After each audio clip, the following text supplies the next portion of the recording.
Hello friends, welcome back to Anvesha Raj channel. आज हम लोग पढ़ेंगे कार्यालय हिंदी। ठीक है, इस टॉपिक के बारे में हम लोग पूरा विस्तार से पढ़ेंगे। ठीक है, चलिए देखते हैं।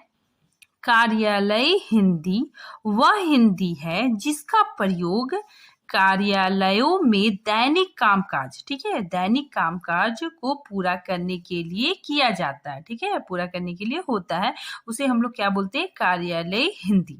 ठीक है, मतलब जो मतलब दफ्तर में, ठीक है, ऑफिस में जो दैनिक कामकाज किया जाता है जिस भाषा से, उसे ही हम लोग क्या बोलते हैं? कार्यालय हिंदी। ठीक है, अन्य शब्दों में, ठीक है, हम लोग अन्य शब्दों में भी इसकी परिभाषा देखते हैं कि वह हिंदी जिसका व्यवहार, वाणिज्य, पत्राचार, ठीक है, व्यापार, योग, संगीत, चिकित्सा, रसायन शास्त्र आदि क्षेत्रों में प्रयोग किया जाता है, उसे हम लोग क्या बोलते हैं?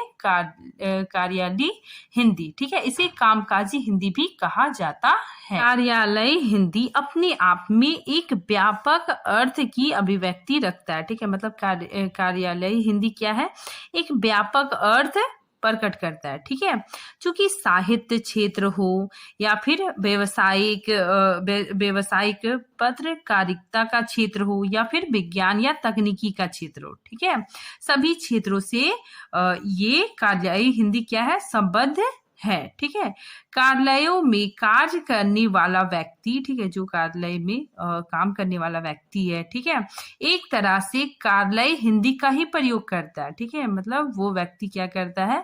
कार्यालय हिंदी का ही प्रयोग करता है। ठीक है, इसलिए कार्यालय हिंदी अपने आप में क्या है? व्यापक अर्थ रखती है। कार्यालय हिंदी पूर्ण रूप से मानक है। ठीक है, ये पूर्ण रूप से क्या है? मानक है, परिकृत है, ठीक है, परिनिष्ठ है और परिभाषित शब्दों से ग्रहण करने वाली हिंदी है। ठीक है, तो परिभाषित शब्दों को ग्रहण करने वाली हिंदी ही कार्यालय हिंदी है। ठीक है, इस भाषा को विशेष रूप से कार्यालयों में ही प्रयोग किया जाता है। ठीक है, मतलब इस भाषा को जो ऑफिस होता है वहीं पे ही प्रयोग किया जाता है। ठीक है, इस प्रकार कार्यालय शब्द का अर्थ कार्यालय अथवा दफ्तर से संबंधित है। ठीक है, तो कार्यालय शब्द का क्या अर्थ हो गया?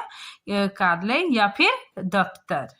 कार्यालय हिंदी को हम सरकारी हिंदी की संज्ञा दे सकते हैं। ठीक है, कार्यालय हिंदी को हम लोग सरकारी हिंदी की संज्ञा दे सकते हैं। ठीक है, इस हिंदी का प्रयोग केंद्र सरकार द्वारा राज्य सरकार के बीच एवं एक राज्य सरकार द्वारा दूसरे राज्य सरकार के बीच की जा सकती है। ठीक है, मतलब एक राज्य की जो सरकार है वो क्या करती है? मतलब कोई पत्र वगैरह अगर दूसरे राज्य में भेजना होता है तो वो मतलब वो कार्यालय हिंदी का ही इस्तेमाल करती है। ठीक है, इसके अलावा विभिन्न कार्यालयों एवं व्यक्ति विशेष के बीच भी कार्यालय हिंदी का प्रयोग किया जाता है। ठीक है, यह भाषा पूरी तरह से औपचारिक है। ठीक है, ये भाषा क्या है? पूरी तरह से औपचारिक है। ठीक है, सरकारी हिंदी में अलंकार, मुहावरे, कल्पना आदि का प्रयोग नहीं किया जाता है। ठीक है, तो कार्यालय हिंदी में अलंकार, मुहावरा, कल्पना, इन सब चीजों का प्रयोग नहीं किया जाता है। ठीक है, कार्यालय हिंदी में निजी विचारों के लिए भी स्थान नहीं होता है। ठीक है, तो कार्यालय हिंदी में क्या होता है? जो निजी विचार होता है, मतलब जो हम लोग अपने सगे संबंधियों से करते हैं, वो सब विचार नहीं होता है। ठीक है, कार्यालय में केवल विषय से संबंधित, ठीक है, मतलब जो विषय है, ठीक है, विषय से संबंधित एवं तर्क संगत बातें ही कही जाती है। ठीक है, ऐसी भाषा की शैली संगत, स्पष्ट और शुद्ध होती है। ठीक है, तो ऐसी भाषा की शैली क्या होती है? एकदम स्पष्ट होती है और शुद्ध होती है। ठीक है, कार्यालय हिंदी की संपूर्ण प्रक्रिया के संचालन में उसके प्रमुख प्रकार्य सहायता करते हैं। ठीक है, कार्यालय हिंदी के ये प्रमुख प्रकार्य है। ठीक है, ये क्या है? प्रमुख प्रकार्य है। ठीक है, कौन कौन है? देखिए, प्रारूपण, ठीक है, पत्र लेखन, प्रतिवेदन, संक्षेपण, पल्लवन, ठीक है, और टिप्पणी, ठीक है। अब हम लोग देखते हैं कार्यालयी हिंदी की परिभाषाएं, ठीक है। देखिए कुछ विद्वानों ने इसकी परिभाषा दी है, जैसे देखिए डॉक्टर D.K. जैन ने कहा है, ठीक है, कार्यालयी हिंदी की परिभाषा देते हुए कहा है कि वह हिंदी जिसका दैनिक व्यवहार, पत्राचार, वाणिज्य, व्यापार, प्रशासन, विज्ञान एवं प्रौद्योगिकी, ठीक है, चिकित्सा, योग, संगीत, ज्योतिष, रसायन शास्त्र आदि क्षेत्रों में प्रयोग होता है, ठीक है, उसे कार्यालयी या फिर कामकाजी हिंदी कहा जाता है, ठीक है। अब देखिए डॉक्टर उषा तिवारी के अनुसार, ठीक है, ये बहुत इंपॉर्टेंट है, ठीक है। तो डॉक्टर उषा तिवारी के अनुसार सरकारी कामकाज में प्रयुक्त होने वाली भाषा को प्रशासनिक हिंदी या फिर कार्यालयी हिंदी कहा जाता है, ठीक है। तो सरकारी कामकाज में प्रयुक्त होने वाली जो भाषा है, ठीक है, वो क्या कहलाती है, प्रशासनिक हिंदी या फिर कार्यालयी हिंदी कहलाती है, ठीक है। अब कार्यालयी हिंदी के विभिन्न नाम, ठीक है, इसे किस किस नाम से पुकारा जाता है। पहला हो गया कार्यालयी हिंदी, ठीक है, मतलब जो कार्यालयी हिंदी तो है ही।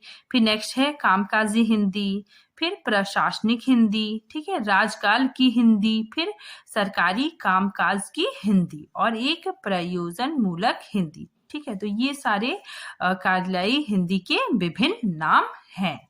हम लोग देखते हैं कार्यालयी हिंदी का स्वरूप, ठीक है। देखिए संवैधानिक रूप, संवैधानिक मतलब संविधान में, ठीक है, संवैधानिक रूप से कार्यालयी हिंदी के लिए राजभाषा हिंदी का प्रयोग किया जाता है, ठीक है, मतलब संविधान में ये कार्यालयी हिंदी को क्या बोला जाता है, राजभाषा, ठीक है, राजभाषा हिंदी का प्रयोग किया जाता है, ठीक है। राजभाषा का प्रयोग अंग्रेजी में ऑफिशियल लैंग्वेज के रूप में किया जाता है, ठीक है, तो इसे क्या बोला जाता है इंग्लिश में, ऑफिशियल लैंग्वेज, ठीक है।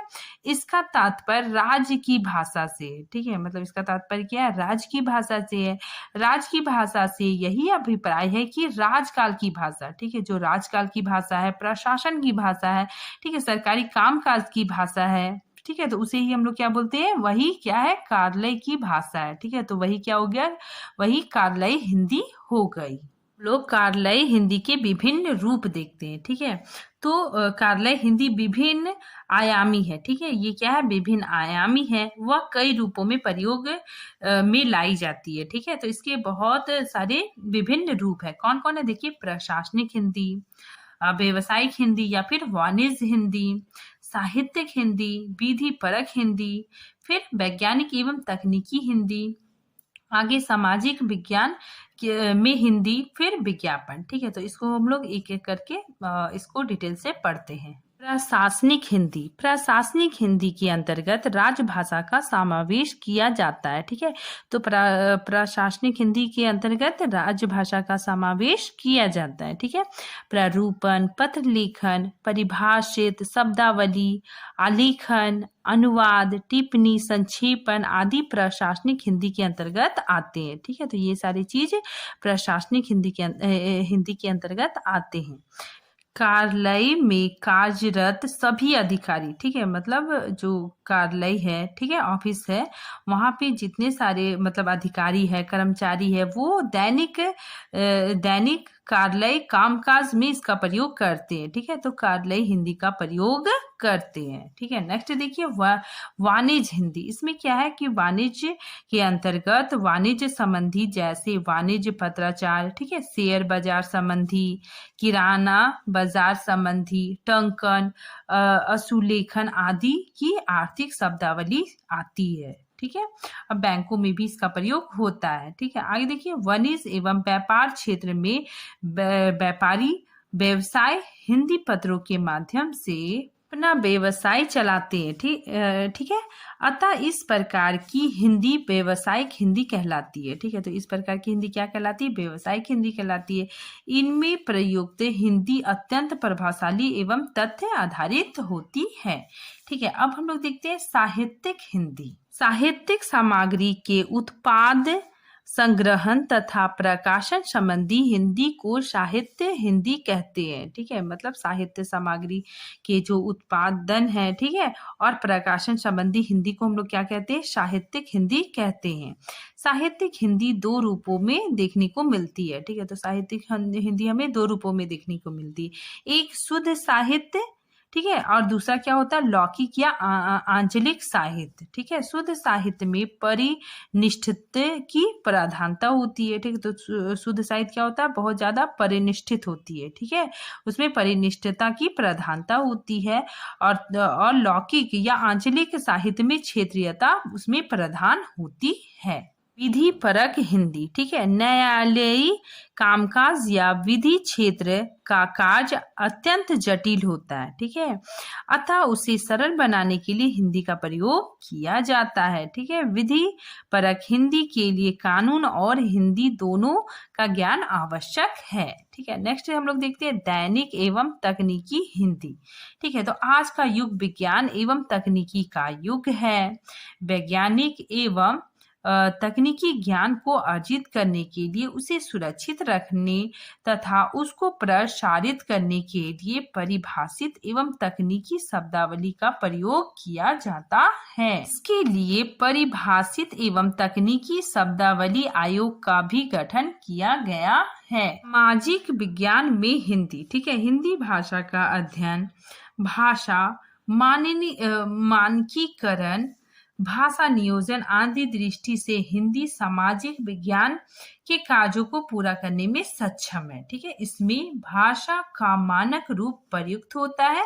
इस प्रकार की हिंदी तथ्यात्मक एवं उपयोगिता पर बल देती है। संचार के माध्यमों में भी हिंदी का प्रयोग। ठीक है, आज का युग सूचना क्रांति का युग है। ठीक है, संचार माध्यमों को प्रमुखता 3 वर्गों में हम लोग विभाजित कर सकते हैं। ठीक है, पहला क्या? मुद्रित माध्यम। ठीक है, मुद्रित माध्यम मतलब छपा जा सके। ठीक है, जैसे देखिए दैनिक समाचार पत्र, पाक्षिक, मासिक, त्रैमासिक पत्र पत्रिकाएं, ठीक है, एवं जर्नल। श्रव्य माध्यम, इससे क्या होता है कि जो हम लोग सुन सकते हैं। ठीक है, जैसे radio, audio, cassette, cellular phone आदि। ठीक है, फिर क्या है नेक्स्ट? दृश्य श्रव्य माध्यम, जो हम लोग देख भी सकते हैं और सुन भी सकते हैं। ठीक है, इसके अंतर्गत क्या क्या आता है? फिल्म, टेलीविजन, इंटरनेट, कंप्यूटर, ठीक है, और अन्य डिजिटल माध्यम। ठीक है, नेक्स्ट सबसे ज्यादा इंपॉर्टेंट है विज्ञापन। ठीक है, विज्ञापन के क्षेत्र में हिंदी का प्रयोग। विज्ञापन का अर्थ होता है अपने पक्ष में जनमत तैयार करना। ठीक है, विज्ञापन अंग्रेजी शब्द एडवर्टाइजमेंट का हिंदी अनुवाद है। ठीक है, विज्ञापन के माध्यम से किसी भी सूचना को जन साधारण तक पहुंचाया जाता है। ठीक है, तो विज्ञापन से क्या करते हैं?